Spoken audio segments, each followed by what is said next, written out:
इन्नल हम्दलिल्लाह नहमदुहु व नस्तईनुहु व नस्तगफिरुहु व नऊज़ु बिल्लाहि मिन शुरूरि अनफुसिना व मिन सय्यिआति अअमालिना मन यहदिहिल्लाहु फला मुज़िल्ल लहु व मन युज़लिल्हु फला हादिय लहु अम्मा बअद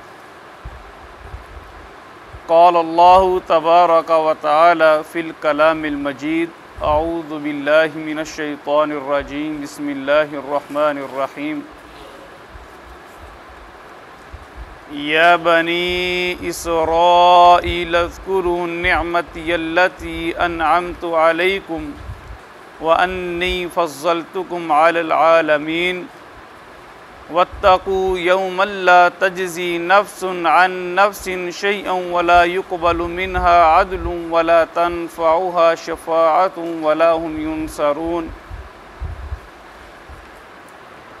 या बनी इसराईल, ए औलाद याक़ूब अलैहिस्सलातु वस्सलाम, उज़्कुरू, याद करो, नेमती, मेरी नेमत, अल्लती, वो जो, अनअमतु, मैंने इनाम की, अलैकुम, तुम पर, व अन्नी, और बेशक मैंने, फ़ज़्ज़लतुकुम, तुम्हें फ़जीलत दी, अलल आलमीन, ऊपर तमाम जहानों के, वत्तक़ू, और डर जाओ, यौमन, उस दिन से, ला तजज़ी, ना काम आएगा, नफ्सुन, कोई नफ्स, अन नफ्सिन, किसी नफ्स से, शैआ, कुछ भी, वला युक़बलु, और ना कबूल किया जाएगा, मिन्हा, उससे, अदलुन, कोई मुआवज़ा, वला तनफ़उहा, और ना फ़ायदा देगी उसे, शफ़ाअतुन,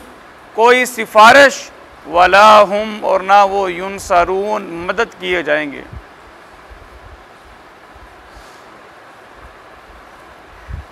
अज़ीज़ भाइयों,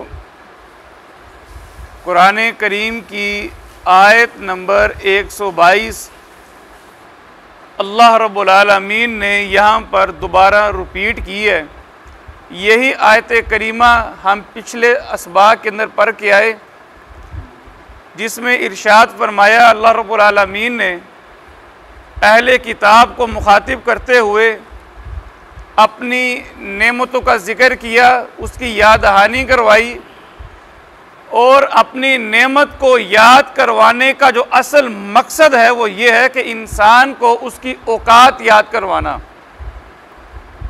समझाया ये है कि अल्लाह रब्बुल आलमीन ने तुम्हारे ऊपर जो इनामात या एहसानात किए हैं वो तुम्हारी अपनी बदौलत नहीं है।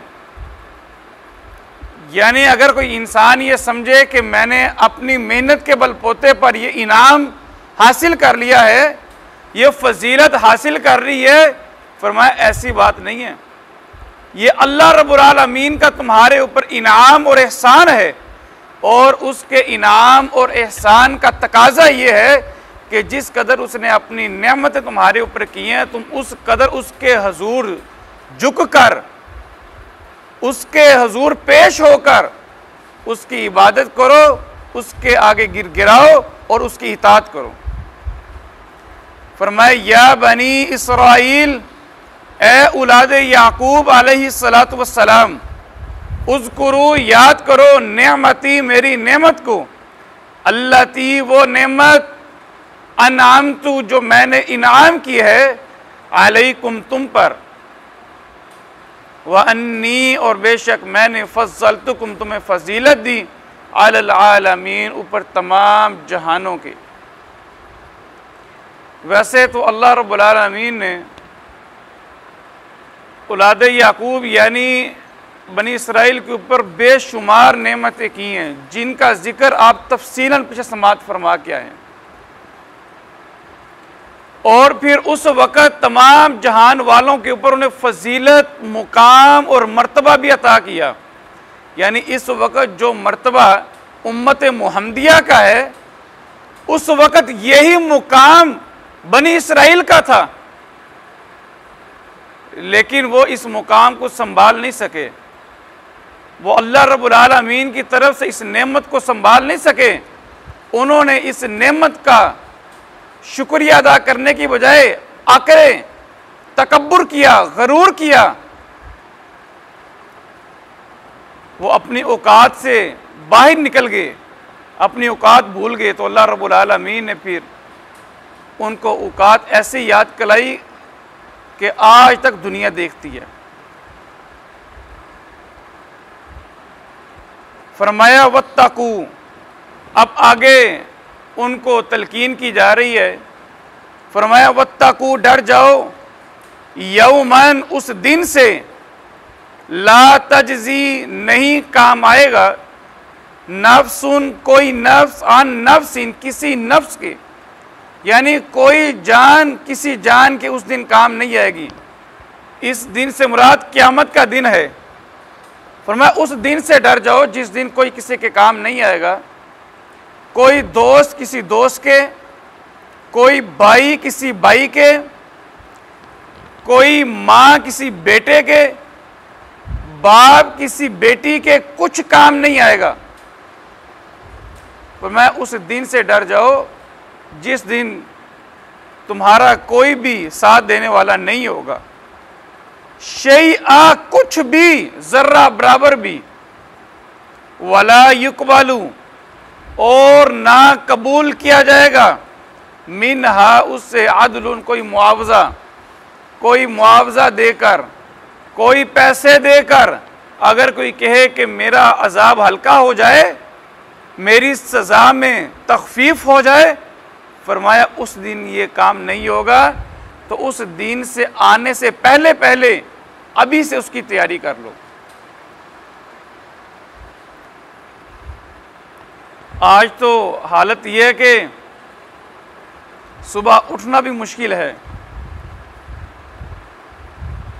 अगर उस दिन का खौफ यकीनी तौर पर इंसान के दिल के अंदर पैदा हो जाए तो उस दिन के खौफ से ही इंसान, उसके लिए उठना बहुत आसान है। अल्लाह के नबी अलैहिस्सलाम का फरमान है, एक हदीस का मफहूम है कि अगर तुम्हें सही मालूम हो जाए उस दिन के बारे में, उसकी हैबत के बारे में, तो तुम्हारे बच्चों के बाल सफ़ेद हो जाएं। इतना ख़तरनाक वो दिन है। फरमाया वला युकबालू, और ना कबूल किया जाएगा, मिनहा, उससे, आदलुन, किसी किस्म का कोई मुआवजा। अल्लाह के नबी अलैहिस्सलाम का फरमान है कि अगर कोई आदमी उस दिन इस दुनिया के बराबर उसके पास मालूमता हो या इससे भी ज़्यादा हो, वो भी कल क़यामत के रोज़ अगर ये सोचे कि मैं अल्लाह के हुज़ूर पेश करके कुछ अपने अज़ाब में तखफीफ करवा लूँगा, फरमाया ये भी नहीं होगा। वला तनफ़उहा, और ना नफ़ा देगी, शफ़ाअतुन, कोई सिफारिश, किसी किस्म की कोई सिफारिश अल्लाह के यहाँ उस दिन काम नहीं आएगी। अब यहाँ पर सिफारिश का क्या माना है? वैसे तो अल्लाह रब्बुल आलमीन ने कुरान करीम के अंदर सिफारिश का जिक्र किया कि सिफारिश कबूल भी की जाएगी, अम्बिया की सिफारिश कबूल की जाएगी, सुलहा की सिफारिश क़यामत के रोज़ कबूल की जाएगी, कारी साहिब की सिफारिश भी कबूल की जाएगी, ख़तीब साहिब की सिफारिश कबूल की जाएगी, हाफिज़ साहिब की सिफारिश अल्लाह रब्बुल आलमीन क़यामत के रोज़ कबूल करेंगे। इसी तरीके से माँ की बेटे के हक़ में बाप की सिफारिश भी कबूल की जाएगी। इसी तरीके से कई अल्लाह के नबी अलैहिस्सलाम ने ये चीज़ें गिनाई हैं जिनकी सिफारिश क़यामत के रोज़ कबूल की जाएंगी। वो माजरा क्या है और ये इस आयत में जो बयान किया है इसका माना क्या है? अजीज़ भाइयों, अल्लाह रब्बुल आलमीन ने जिस तरह आयतुल कुर्सी के अंदर इरशाद फरमाया, मन ज़ल्लज़ी यशफ़उ इंदहु इल्ला बिइज़्नी, किसकी जुर्रत है जो अल्लाह के यहाँ क़यामत के रोज़ किसी की सिफारिश करे अल्लाह की इजाज़त के बगैर? फरमाया कोई भी नहीं है। क़यामत के रोज़ सिफारिश का क्या कंसेप्ट है?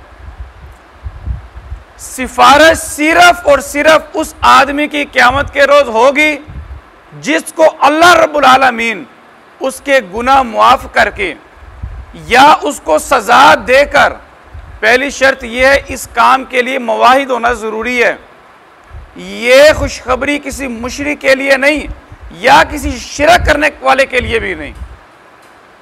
जो आदमी शिरक करता है, अल्लाह के अलावा किसी और को अपना माबूद समझता है, किसी और को अपना हाजत रवा या मुश्किल कुशा या हाजिर नाजर या आलिमुल गैब समझता है, ये खुशखबरी उसके लिए नहीं है। जो मवाहिद है, तौहीद वाला है, उसके लिए खुशखबरी ये है कि अगर बतकाज़े बशरियत उसने दुनिया के अंदर बड़े से बड़े भी गुनाह सरजद किए हैं, फासिक है, फाजिर है, अल्लाह रब्बुल आलमीन क़यामत के रोज़ उसको या तो अपनी रहमत से खुद माफ़ करें, जिस तरह अल्लाह ने इरशाद फरमाया है कि अल्लाह रब्बुल आलमीन इन्नल्लाह ला यगफिरु अन युशरका बिही, सिर्फ शिरक एक ऐसा गुनाह है जिसके बारे में अल्लाह ने इरशाद फरमाया कि अल्लाह का फैसला है कि वो माफ़ नहीं करेगा। व यगफिरु मा दूना ज़ालिका लिमन यशा, उस शिरक के अलावा कोई और भी गुनाह हो, कोई भी गुनाह हो, अल्लाह चाहे तो मुआफ़ कर दे, ये उसकी मंशा है, ये उसकी मर्जी है।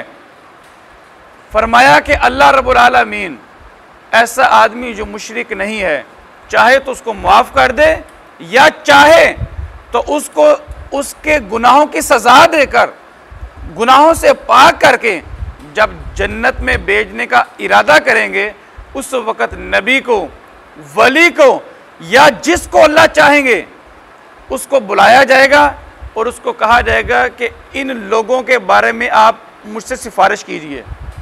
अब ये क्या है? ये एक फजीलत और मुकाम और मर्तबा देना है। आप देखें, मैं एक मिसाल देता हूँ आपको। स्कूल के अंदर जब इम्तिहानात होते हैं, जो बच्चे अव्वल पोजीशनें हासिल करते हैं, पहली पोजीशन है, दूसरी, जो भी पोजीशनें हासिल की जाती हैं, स्पेशल मेहमान बुलाया जाता है कि आप इनको अपने हाथ से इनाम दीजिए। असल में वहाँ पर तकरीब के अंदर एक तो मेहमान की हौसला अफजाई की जाती है, उसकी इज्जत और तौकीर की जाती है, और दूसरा बच्चे के लिए ये बड़ा हौसला अफजा होता है कि मुझे फलां साहब ने इनाम दिया है। क़यामत के रोज़ अल्लाह रब्बुल आलमीन जिस आदमी को खुद मुआफ़ करना चाहेंगे, ये नहीं कि कोई नबी या कोई वली या कोई भी अपनी मर्जी से किसी की सिफारिश करे, सवाल ही पैदा नहीं होगा। कोई क़यामत के रोज़ किसी के बारे में अपनी मर्जी से सिफारिश नहीं कर सकता। सिफारिश सिर्फ उसी के बारे में की जाएगी जिसके बारे में अल्लाह कहेंगे, और वही करेगा जिसको अल्लाह कहेगा। ना किसी के बारे में कोई अपनी मर्जी से करेगा, ना अपनी मर्जी से कोई सिफारिश करने की कोशिश करेगा। किसके बारे में करनी है अल्लाह बताएगा, किसने करनी है सिफारिश वो भी अल्लाह बताएगा। तो ये है सिफारिश का जो असल कंसेप्ट। तो यहां पर जिसका जिक्र किया गया है, मुराद ये है कि जो लोगों ने अपने बना लिए हुए ना जहन कि हमारे पीर साहब, हमारे दरवेश साहब, हमारे मौलाना साहब क़यामत के रोज़ हमारी सिफारिश करवा कर हमें जन्नत में भेज देंगे, उसका रद्द किया गया है। फरमाया ऐसा कुछ नहीं होगा, बल्कि बहुत सारे ऐसे लोग जो दुनिया में दावा करते हैं हम सिफारिश करेंगे, कल क़यामत के रोज़ खुद उल्टे लटके होंगे, उनकी भी कोई सिफारिश नहीं करेगा। फरमाया वला तनफ़उहा, और ना कोई नफ़ा देगी शफ़ाअतुन, कोई सिफारिश, वला हुम, और ना वो युनसरून, वो मदद किए जाएंगे। या बनी इसराइल, ए औलाद याकूब अलैहिस्सलातु वस्सलाम, उज़कुरू, याद करो, नेमती, मेरी नेमत, अल्लती, वो जो अनामतु, मैंने इनाम की है, अलैकुम, तुम पर। यहाँ पर बिलखसूस जिस नेमत का जिक्र है वो ये है कि अल्लाह रब्बुल आलमीन ने बनी इसराइल के अंदर तकरीबन तमाम अंबिया, हज़रत ईसा अलैहिस्सलाम तक तमाम अंबिया हज़रत इसहाक अलैहिस्सलाम की लड़ी से मबूस किए हैं। इस नेमत का जिक्र किया है। फरमाया इतना इनाम अल्लाह ने तुम्हारे ऊपर किया है कि तुम्हारे लड़ी से इतने नबी भेजे हैं, तो फिर भी तुम अल्लाह के यहाँ सरकशी करते हुए शर्म नहीं खाते। फरमाया व इन्नी, और बेशक मैंने फज़्ज़लतुकुम, तुम्हें फजीलत दी, अलल आलमीन, पर तमाम जहानों के। वत्तकू, और डर जाओ, यौमन, उस दिन से, ला तजजी, नहीं काम आएगा, नफ्सुन, कोई नफ्स, अन नफ्सिन, किसी नफ्स के, शैआ, कुछ भी, वला युकबालू, और ना कबूल किया जाएगा, मिनहा, उससे, अदलुन, कोई मुआवजा, वला तनफ़उहा, और ना फ़ायदा देगी, शफ़ाअतुन, कोई सिफारिश, वला हुम, और ना वो युनसरून, वो किसी किस्म की मदद किए जाएंगे। रिवाइज कर लीजिए। या बनी इसराइल, ए औलाद याकूब, उज़कुरू, याद करो, नेमती, मेरी नेमत, अल्लती, वो जो, अनअमतु, मैंने इनाम की, अलैकुम, तुम पर, व अन्नी, और बेशक मैंने, फज़्ज़लतुकुम, तुम्हें फजीलत अता की, अल आलमीन, ऊपर तमाम जहानों के, वत्तकू, और डर जाओ, यौमन, उस दिन से, ला तजजी, नहीं काम आएगा, नफ्सुन, कोई नफ्स, अन नफ्सिन, किसी नफ्स के, शैआ, कुछ भी, वाला, और ना, युकबालू, कबूल किया जाएगा, मिनहा, उससे, अदलुन, कोई मुआवजा, वला तनफ़उहा, और ना नफ़ा देगी, शफ़ाअतुन, कोई सिफारिश, वला हुम, और ना वो, युनसरून, मदद किए जाएंगे। यहाँ पर जो फरमाया, वला तनफ़उहा शफ़ाअतुन, किसी की सिफारिश काम नहीं आएगी। यहाँ पर अल्लाह के नबी अलैहिस्सलाम का फरमान है, सहीह बुखारी की हदीस है, अल्लाह के नबी अलैहिस्सलाम ने अपनी बेटी सैयदा फ़ातिमा रज़ी अल्लाह ताला अन्हा को बुलाया और गालबन अपनी पुप्पी जान उनको भी बुलाया और ये बात कही, कहा कि आपको, आप बेटी तो वो है अल्लाह के नबी को जो बहुत ही ज़्यादा महबूब थी, फरमाया कि आप दोनों को मुझसे दुनिया के अंदर जो कुछ चाहिए मुतालबा कर लो, मैं तुम्हें दे दूंगा, लेकिन याद रखना कल क़यामत के रोज़ मेरे बारे में ये ज़हन न रखना कि हमारी सिफारिश अल्लाह के नबी करवा लेंगे और ये समझ कर तुम बैठे रहो। फरमाया अल्लाह के यहाँ मैं तुम्हारे किसी काम नहीं आऊँगा, हाँ ए हमाली अपने आमाल खुद करके आना, कल क़यामत के रोज़ तुम्हें बचाएंगे, तुम्हारे अपने आमाल बचाएंगे। तो ये अल्लाह के नबी अलैहिस्सलाम की अपनी बेटी को और अपनी पुप्पी जान को ये नसीहत थी, और अगर अल्लाह के नबी अपने अजीज़ों को ये बात कह रहे हैं तो आप देखें कि हमारे लिए भी कोई और बात तो नहीं हो सकती। फरमाया या बनी इसराइल, ए औलाद याकूब अलैहिस्सलाम, उज़कुरू, याद करो, नेमती, मेरी नेमत को, अल्लती, वो जो, अन्नामतु, मैंने इनाम की, अलैकुम, तुम पर, व अन्नी, और बेशक मैंने, फज़्ज़लतुकुम, तुम्हें फजीलत अता की, अलल आलमीन, ऊपर तमाम जहानों के, वत्तकू, और डर जाओ, यौमन, उस दिन से, ला तजजी, नहीं काम आएगा, नफ्सुन, कोई नफ्स, अन नफ्सिन, किसी नफ्स के, शैआ, कुछ भी, वला युकबलू, और ना कबूल किया जाएगा, मिनहा, उससे, अदलुन, कोई मुआवजा, वला तनफ़ाउहा, और ना फ़ायदा देगी उसे, शफ़ाअतुन, कोई सिफारिश, वला हुम, और ना वो युनसरून, मदद किए जाएंगे। रिवाइज कर लीजिए।